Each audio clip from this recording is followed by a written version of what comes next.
Dice: la acción de partición, concepto y características, modos de efectuar la partición, efectos de la partición y la nulidad de la partición. Son ciertos temas específicos de la partición, no es todo el procedimiento, lo cual tiene sentido porque el procedimiento en sí debiera estar en procesal. No sé si esté, no he revisado si... parece que no, pero bueno. Vamos a entrar a la partición y vamos igualmente a comentar algunas cosas generales, no vamos a entrar directamente a la acción de partición.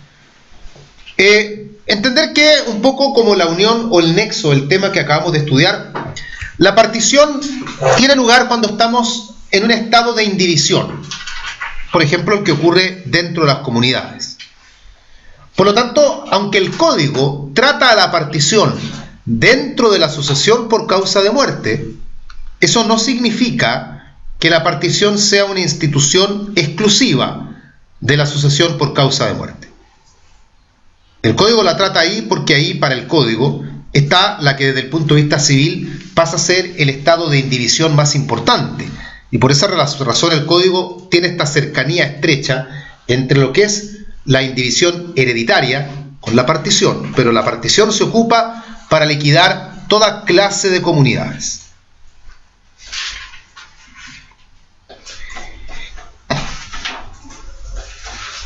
El código comprende o entiende, esto está en el mensaje, entiende a la comunidad como un estado de transición, un estado temporal, algo que va a ser abandonado idealmente en un tiempo próximo. Siempre los profesores decimos que Andrés Bello no miraba a la partición, a la comunidad, con buenos ojos. Ahora, ¿es necesaria la comunidad? Claro, porque con la comunidad, porque uno dirá, bueno, si la comunidad no es mirada con buenos ojos, ¿por qué el legislador entonces impone comunidades en algunos casos? Bueno, la impone justamente para poderla dividir, porque al final la comunidad pasa a ser un puente entre una situación inicial, que luego queda en comunidad, y que luego con ello, al hacerse la partición, vamos a lograr que esos bienes vayan en la proporción que correspondan a cada comunero. Por ejemplo, cuando hay sociedad conyugal y uno dice, disuelta la sociedad conyugal, se forma una comunidad. Y uno dice, ¿para qué se forma una comunidad? Se forma para poder aplicarle las reglas de la partición, porque la sociedad conyugal no tiene reglas propias de cómo liquidarse. El legislador lo que hizo fue, formemos comunidad y aplicamos la partición. Y es una comunidad, en ese caso puntual, que nace para ser disuelta, no nace con el fin de que el legislador diga van a ser comunidad y va a durar muchos años, no, nace para disolverse. Lo mismo ocurre en la comunidad hereditaria, muere el causante, los herederos quedan en comunidad y la idea es hacer la partición para que al final cada heredero lleve en cuotas reales lo que teóricamente le corresponde. Una cosa es que el heredero diga, a mí me toca un cuarto de la herencia, otra cosa es que a él le digan, estos son los bienes que componen tu cuarta parte. Y hacia allá apunta la partición. Para pedir la partición, existe una acción de partición.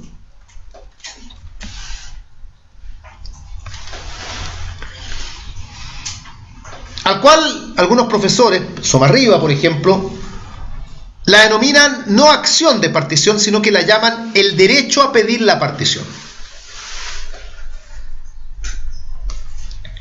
Igualmente uno la llama, porque uno está acostumbrado a hacerlo, uno la llama la acción de partición. Pero ¿por qué Somarriba le quita un poco el carácter de acción y la prefiere llamar derecho?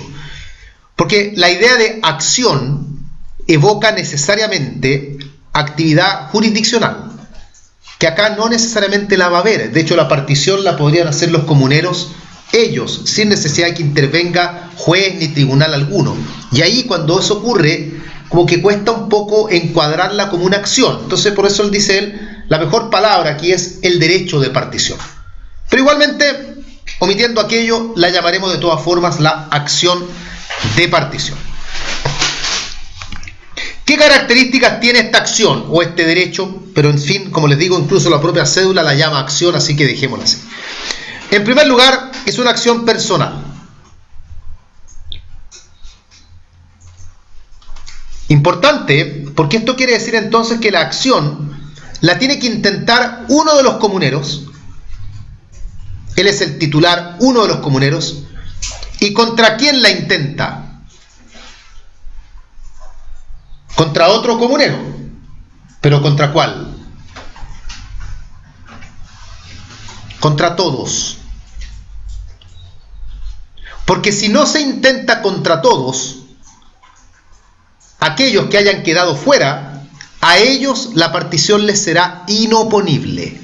Así que para que logremos realmente el fin, que es que se afecte a todos los comuneros, que realmente logremos dividir la comunidad hereditaria, hay que intentarla contra todos. He ahí el carácter de acción personal. En segundo lugar, importante también, es una acción imprescriptible. Imprescriptible. Imprescriptible porque se puede ejercer sin importar cuánto tiempo lleven en comunidad. Sin importar cuánto tiempo lleven en comunidad. Por mucho que dure la comunidad, siempre se podrá pedir la partición. El artículo 1317 dice, 1317 podrá siempre pedirse. Y es una de las acciones que uno señala como excepción a la regla general de que las acciones tienden a prescribir. Esta es una acción que no prescribe. Otra característica es una acción de ejercicio absoluto.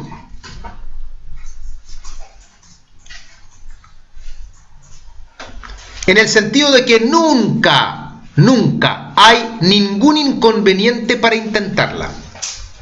No hay limitaciones. Por eso la definición dice, o el tratamiento que el código le da dice, que podrá siempre pedirse.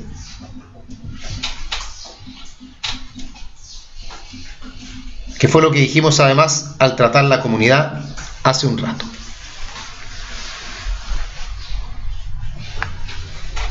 Esto tiene que ver con que el titular la puede intentar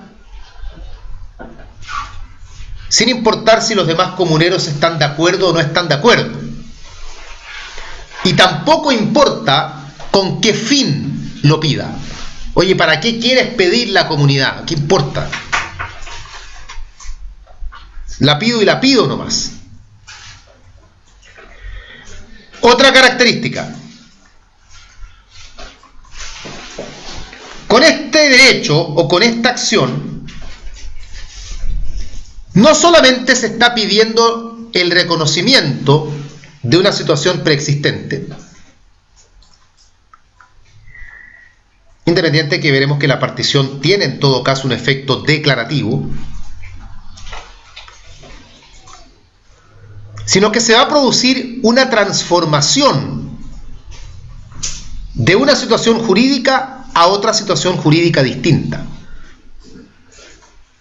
El estar en comunidad y luego ya no estar en comunidad son dos situaciones jurídicas diferentes. Por lo tanto, lo que se está logrando es crear un nuevo estado jurídico. Singularizar lo que antes se encontraba dividido en cuotas.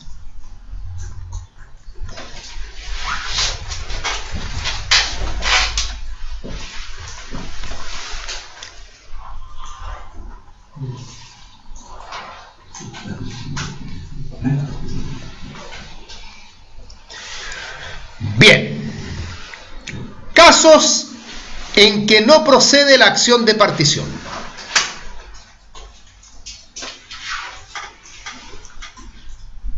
Casos en que no se puede intentar acción de partición.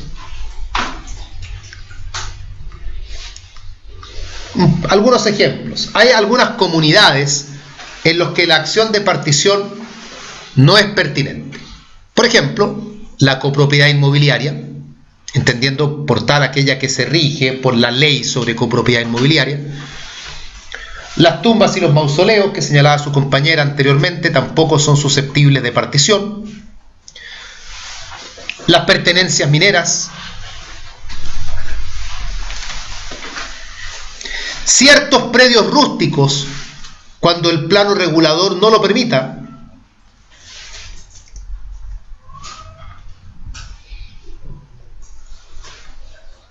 los lagos de dominio privado, etc.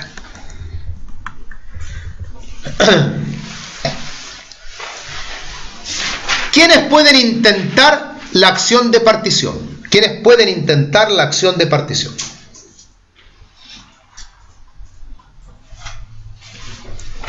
Vamos bien.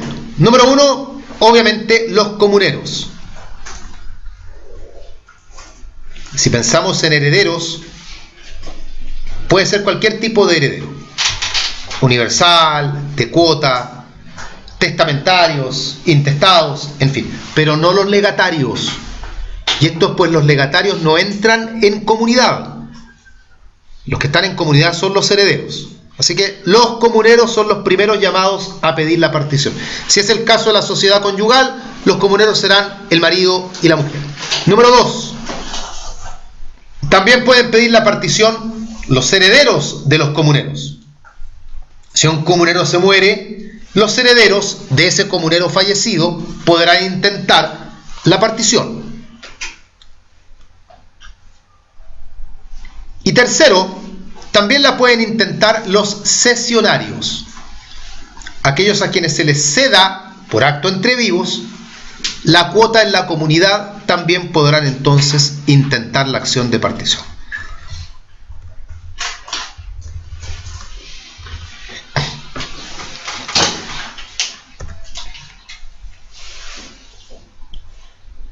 Capacidad para intentar la acción de partición.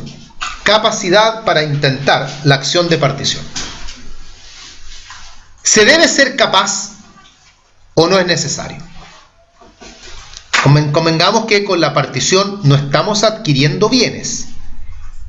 Así que, desde ese punto de vista, uno podría sostener que tal vez el tema de la capacidad no es relevante.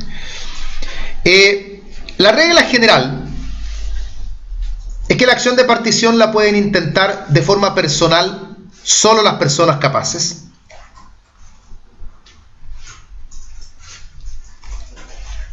Y que los incapaces tendrán que actuar a través de sus representantes legales. Igual pueden pedir la partición, pero tienen que hacerlo, según las reglas generales, a través de sus representantes legales.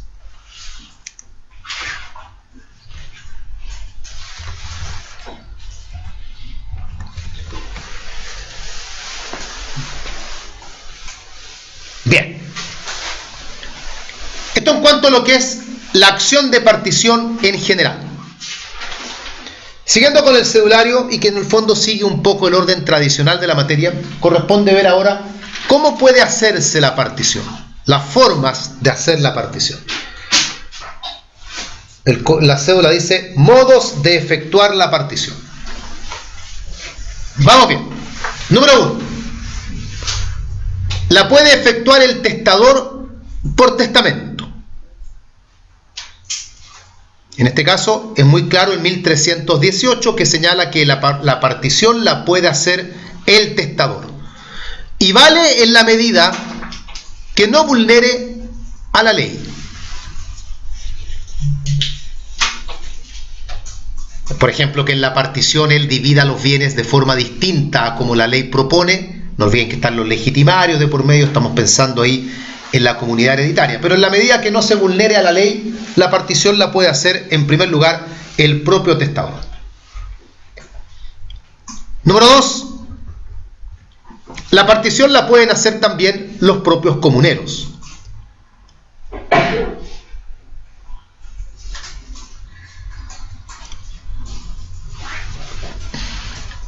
Para esto tienen que estar todos los comuneros de acuerdo. Tienen que estar de acuerdo en hacer la partición. Tienen que estar de acuerdo en la forma de hacerla. O sea, tienen que estar de acuerdo en todo. Si algún comunero no está de acuerdo, por ejemplo, en que le toque tal o cual bien, él dice, ya, hagamos la partición, pero yo no estoy dispuesto a que ustedes me entreguen la casa de la playa, porque yo no la quiero, yo quiero otros bienes. Se acabó la noción de hacerla de común acuerdo.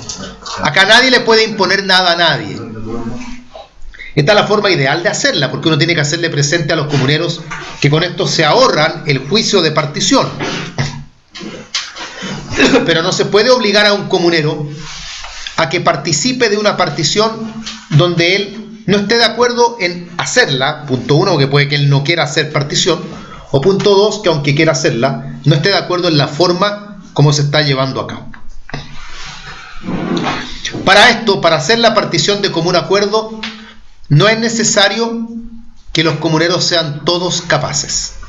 Incluso se podría hacer de común acuerdo, aunque haya un comunero que sea incapaz. Pero sin embargo, si un comunero es incapaz, si bien es cierto la partición igual podría hacerse de común acuerdo, deberá ser aprobada judicialmente. ¿Ah? Con que haya un incapaz basta.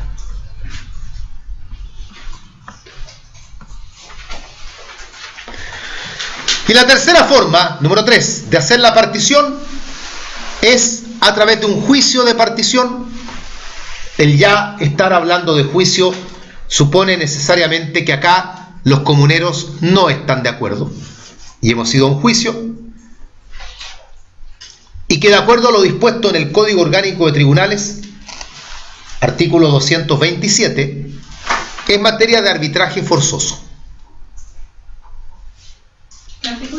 227 del Código Orgánico de Tribunales es materia de arbitraje forzoso. O sea, acá vamos a arbitraje sí o sí. Este no es un tema que lo pueda ventilar, lo pueda conocer la denominada justicia ordinaria. Tiene que ser ante un juez partidor. No vamos a ver cómo actúan los árbitros porque no viene al caso aquí. Solo señalar que este árbitro, por regla general, será árbitro de derecho. Por regla general. Sin embargo, podría tener otra calidad cuando los comuneros, siendo plenamente capaces, de común acuerdo, le den otra calidad. Arbitrador o mixto. Todas las partes, todos los comuneros de común acuerdo y siendo todos ellos capaces. De no ocurrir esto, el árbitro tiene que ser árbitro de derecho.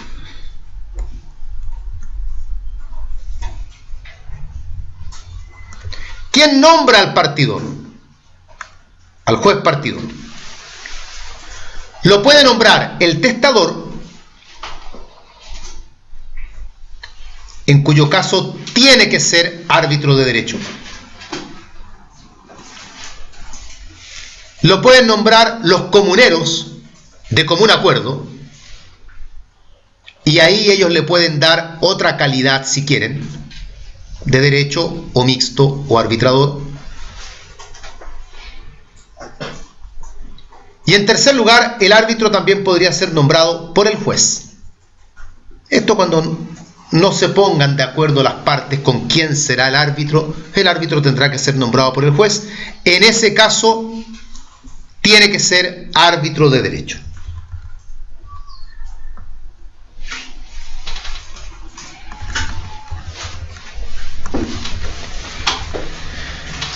Bien.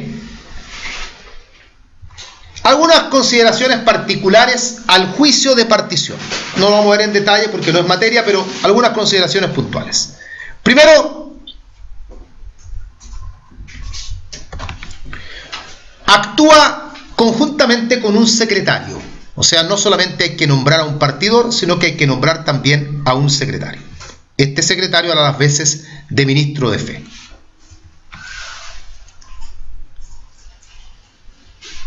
Número 2, el partidor tiene un plazo máximo de 2 años para efectuar la partición.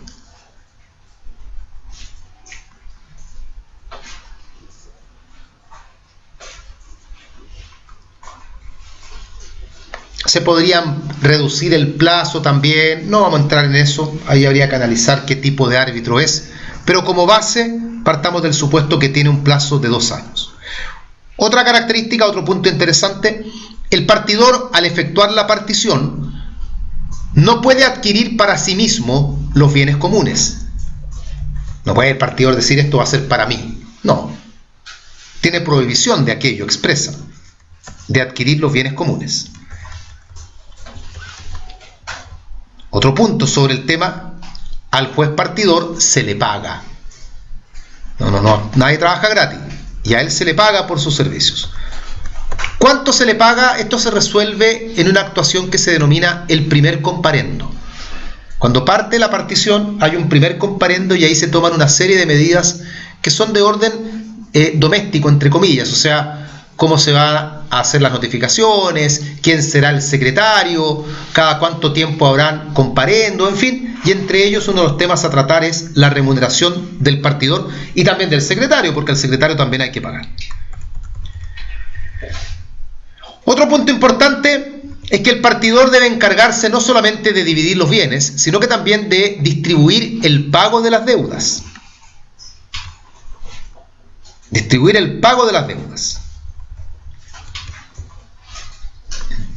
Las reglas particulares de la partición,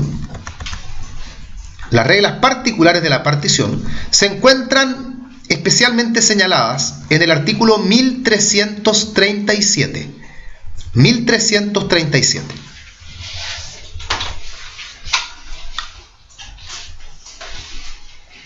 Especialmente importante es la última regla, que le da un derecho preferente al cónyuge. Esto lo vamos a volver a ver porque aparece en sucesorio, pero se le llama el derecho de adjudicación preferente y que está en esta misma cédula. ¿Está o no? ¿O lo soñé? Sí. Sí. El cónyuge dice como asignatario privilegiado. El derecho de adjudicación preferente que tiene el cónyuge es que cuando se divide la comunidad y entre los bienes comunes está el inmueble que sirve de residencia a la familia, la ley señala que ese inmueble se le debe entregar al cónyuge sobreviviente. Y se le entrega en dominio, siempre que hayan otros bienes para repartir entre los demás comuneros también. Porque si no se trata de que le digamos al cónyuge, para ti es esto y los demás se llevan nada, sino que a cada comunero se le entrega lo que le corresponda, y en la medida que los bienes, que la realidad lo permita, al cónyuge sobreviviente se le entregan los bienes particulares de el inmueble. Si no alcanza, porque resulta que hay muy pocos bienes, o incluso más dramático, es el único bien que hay, la ley señala que entonces la cuota hereditaria del cónyuge sobreviviente se debe imputar a darle sobre el inmueble un derecho de usufructo. La idea en el fondo es que el cónyuge siga teniendo el lugar donde vivir, lo tenga bajo dominio o lo tenga bajo usufructo o lo tenga bajo derecho legal de goce, pero tratar de que él siga teniendo un lugar donde poder continuar la vida. Un principio un tanto similar, no es igual, pero un tanto similar a lo que son los bienes familiares. Bien, efecto de la partición. Efecto de la partición.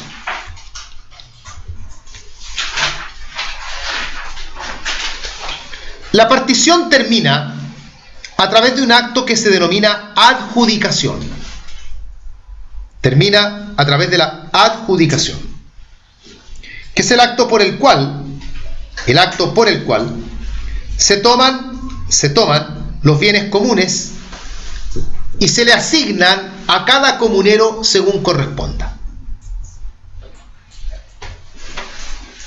Llevamos la cuota ideal, la cuota abstracta, la llevamos a bienes en particular.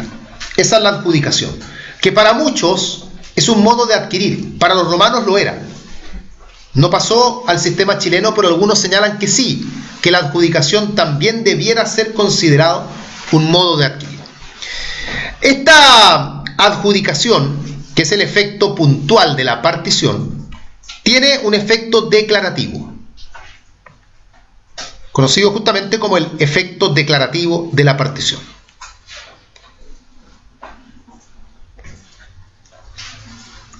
Lo que significa, a grosso modo, que con la partición no estamos transformando en dueño ahora a los comuneros, sino que con la partición estamos reconociendo que el comunero que se adjudica un bien ya era dueño desde antes. Nosotros hemos comprado en comunidad 20 ovejas, somos 20 comuneros, y luego al hacerse la partición a mí me entregan una oveja. La idea es que en virtud de la adjudicación nosotros tenemos que entender que yo no soy dueño de la oveja desde hoy, sino que yo fui dueño desde que las compramos. Esto va en dos sentidos. Uno, reconocer que cada comunero es dueño de los bienes que se le entregan desde que se inició la comunidad. No nos hacemos dueños hoy, sino que nos hacemos dueños desde que se inició la comunidad. Eso por un lado. O sea, esta oveja es mi oveja desde que compramos el paquete de ovejas completo. Y el segundo aspecto, ¿cuál es? Que sobre los demás bienes, ese comunero nunca tuvo ningún derecho. O sea, teníamos 20 ovejas, éramos comuneros, y ahora que acabamos de hacer la partición, a mí me adjudicaron una oveja que la tengo aquí en mis manos. ¿El efecto cuál es? Que esta oveja es mía no desde ahora, sino que lo ha sido desde que comenzamos la comunidad, y como contrapartida, las otras 19 ovejas no han sido nunca mías. Ese es el efecto declarativo de la partición. Cada comunero le reconocemos el dominio sobre los bienes que se le adjudican y automáticamente reconocemos que nunca tuvo ningún derecho sobre los demás bienes. Ese es conocido como el efecto declarativo de la partición. Los romanos eran los que eran desde el momento de la... Para los romanos era desde el momento de la adjudicación, y por eso ellos la calificaban derechamente como un modo de adquirir. Pero para nosotros no es un modo de adquirir en per se, porque tiene un carácter solamente declarativo, no tiene un carácter que dé inicio a un derecho nuevo. Esto quiere decir, por ejemplo, algunas consecuencias de esto. Que si durante la comunidad, algún comunero enajenó un bien,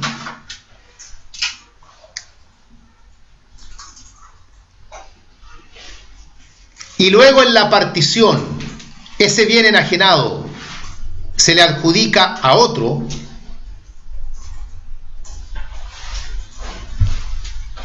por ejemplo, hicimos la partición de las 20 ovejas y a mí me tocó la oveja blanca, la única oveja blanca que hay.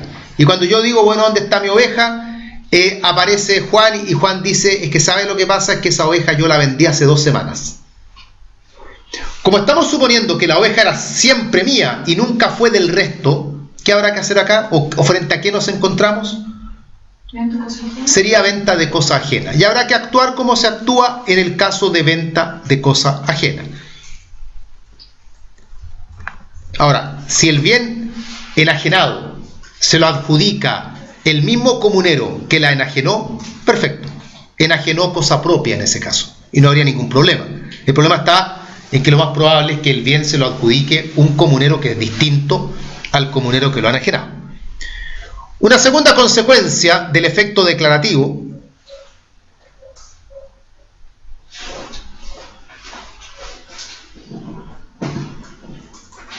¿Por qué no entendí esa parte? ¿Cuál? La última. ¿Qué es lo que no entendió? Cuando se adjudica entonces este bien otra persona. Se entiende que ha habido venta de cosas ajenas. ¿Qué pasó con eso? Se supone que ustedes saben lo que implica la venta de cosas ajenas. Es inoponible al dueño, surge la acción reivindicatoria. Ya. ¿Ya? Ese es un tema que no lo hemos visto, porque no hemos entrado en la compra-venta. La vamos a ver cuando veamos venta de cosas ajenas. De momento basta con decir que lo que ocurre es que se opera como en un caso de venta de cosa ajena, a menos, como dije, que quien se adjudique el bien sea el mismo que la ha enajenado, porque en ese caso terminó enajenando una cosa que le pertenecía. Y ahí la venta es venta de cosa propia nomás, no, y eso no tiene ninguna particularidad. Otra consecuencia del efecto declarativo de la partición es que si durante la comunidad algún bien fue dado en prenda o dado en hipoteca,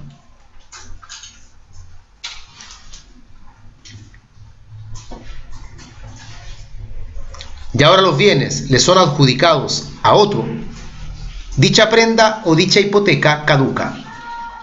Se extingue la prenda o se extingue la hipoteca cuando fueron dados en prenda o en hipoteca por un comunero y en consecuencia se las adjudicó otro comunero.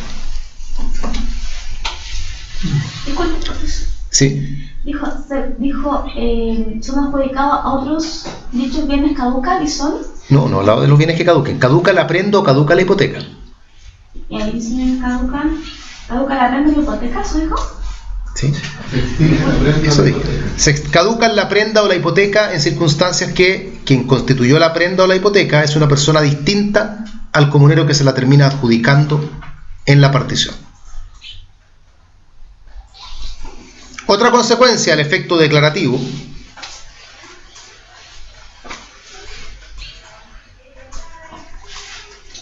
es que si alguno de los bienes se encontraba embargado o se encontraba sometido a una medida precautoria,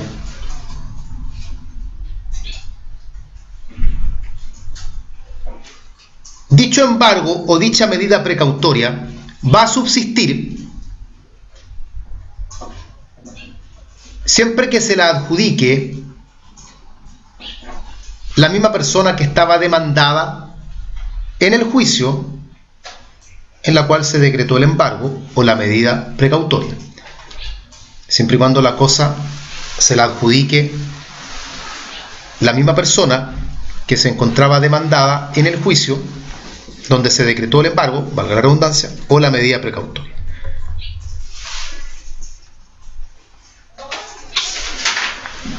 Bien, esto en cuanto a lo que es el efecto declarativo de la partición. Para terminar, y terminar con la cédula, la nulidad de la partición, nulidad y rescisión, dice. No olvidemos que la rescisión es nulidad relativa. El artículo 1348 señala que la partición puede ser anulada.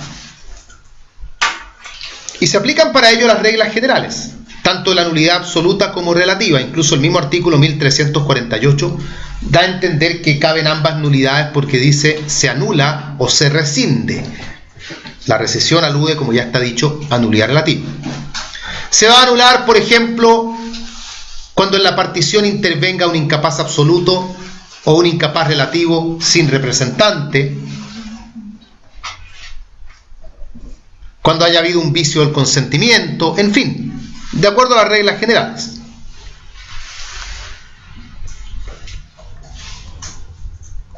Existe, sin embargo, una figura especial dentro de la partición que es la lesión enorme. También cuando hicimos la clase sobre lesión enorme comentamos que había un caso de lesión en la partición. Se entiende que habrá lesión enorme en la partición cuando la persona del comunero resulta ser perjudicado en más de la mitad de su cuota. Resulta ser perjudicado en más de la mitad de su cuota. O sea, me tocaba a mí la mitad de los bienes y me entregaron la mitad, menos de la mitad. Ahí habría lesión enorme. Me tocaban 50 y me entregaron de 24 hacia abajo. Me entregaron menos de la mitad de lo que me correspondía. Estas son las reglas típicas por lo más de la lesión enorme. O sea, si a mí me tocaban 100 millones y me dieron 90, yo no sufrí lesión enorme. Si me dan 70, tampoco sufrí lesión enorme.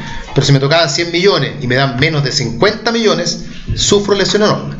Y la consecuencia es, como en este caso, nulidad relativa. Profesor, Sí. pero en este caso, ¿se puede aplicar como la reforma del testamento? ¿Qué pasa ahí? Pero que no estamos hablando de herencia. Y si la hubiese, tampoco, porque una cosa es la partición, otra cosa es lo que diga el testador. Si el testador... Acá está renunciando... ¿Quién? El heredero a la herencia porque hubo lesión. Es que no lo entiendo. A ver. Porque no tiene nada que ver la acción de reforma de testamento en esto, nada. ¿Ya? Acción de reforma habría cuando el testador, él me deja bienes que corresponden a menos de lo que por ley me corresponde. Sí, Claro. eso lo tengo claro. Ya. Pero acá Lo que está ocurriendo es distinto, porque acá en la partición me están dando menos de la mitad de lo que a mí me corresponde. No tiene nada que ver con lo que el testador diga. Y al momento de repartir la herencia, a mí el testador dijo, a mi hijo Juan le tocan 100 millones, que es lo que le toca por ley, perfecto. Pero el partidor, cuando me entregó, en lugar de entregarme 100, me dio bienes, me dio la casa de la playa. Pero la casa de la playa vale 30 millones nomás, y eso es lo único que me dieron. Y yo reclamo, yo digo, a ver, aquí me tocaban a mí 100 millones, porque el patrimonio de mi padre eran 500 millones, somos 5 hijos, así que me tocan 100, y resulta que me entregaron la casa de la playa, que la última tasación comercial es que vale 30 millones. Entonces, ¿cómo? Si me tocan 100 millones, ¿cómo me entregaron un bien por 30? Y yo ahí alego lesión y pido con ello la nulidad de la partición. Y la partición habrá que hacerla de nuevo para ajustarse a derecho en ese caso. Que quede bien. Claro. Gracias. Bien, si se va a reclamar nulidad absoluta, y no estoy hablando de la lesión, estoy hablando en general, si se va a reclamar nulidad absoluta, esta prescribe en 10 años, según las reglas generales, que se contarán desde el momento en que se ha efectuado la partición. Si se va a invocar nulidad relativa, la acción prescribe en 4 años también de acuerdo a las reglas generales. Y habrá que ver también cuál es la causal para ver desde qué momento empezamos a contar los 4 años.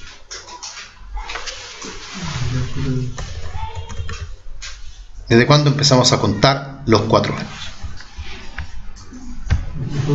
¿La nulidad absoluta de cuándo? Desde el momento en que se efectuó la partición. Bien.